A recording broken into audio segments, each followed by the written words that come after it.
Brentwood mom Sheila Wysocki can't believe it's been 30 years. She was a college freshman at SMU, and her new roommate was a girl named Angie Samota. They were different.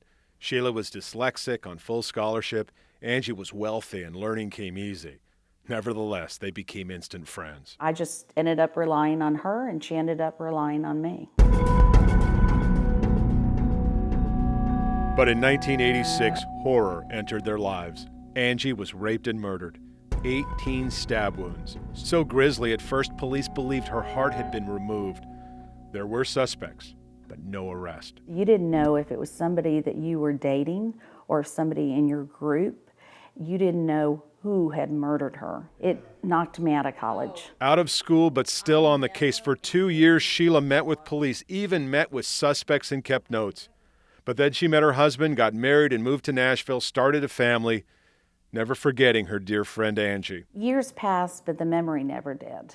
So you live with the memory every day. All right, ladies and gentlemen of the jury. Sheila thought of Angie during the O.J. Simpson trial and began researching this new thing, this DNA. But it wasn't until 2004, during a Beth Moore Bible study, that Sheila had a vision that changed everything. I was sitting at my bed, and at the end of my bed, as you and I are sitting here, I saw my roommate, and I saw her smiling. I saw what she was wearing, and it was a blink of an eye. And I remember writing down, "This is the time." A phone call to Dallas police. Where are you with the Angie Samota case? The saddest thing I had heard was that nobody had called in 20 years, and that broke my heart. It was heart-wrenching to me that nobody had called and asked about her. At this point, Sheila Wysocki decided she had to become a private eye. Her vision was clear. Angie wanted her to solve the case. As crazy as it sounds, I know what I saw, and I knew it was time, and Angie always came to me whenever there was a problem. And so Sheila called again, this time as a licensed private investigator, armed with questions. How well preserved was the DNA from the autopsy? What about old leads? Could Sheila meet with old suspects? It was closed. They had no intention of opening this case. They were not even going to look at it. And so when I started calling 1 to 500 times, I wasn't going away. After hundreds of calls and conversations over a 4-year period, police finally set up a meeting with an investigator. And I'll never forget what he said to me. He said, "Some cases are never to be solved, and this is one of them. You need to back off."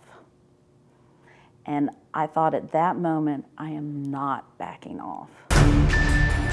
Sheila kept calling, kept pleading. Finally, Dallas police reopened the case. Sheila demanded they test the DNA, even offered to pay for it.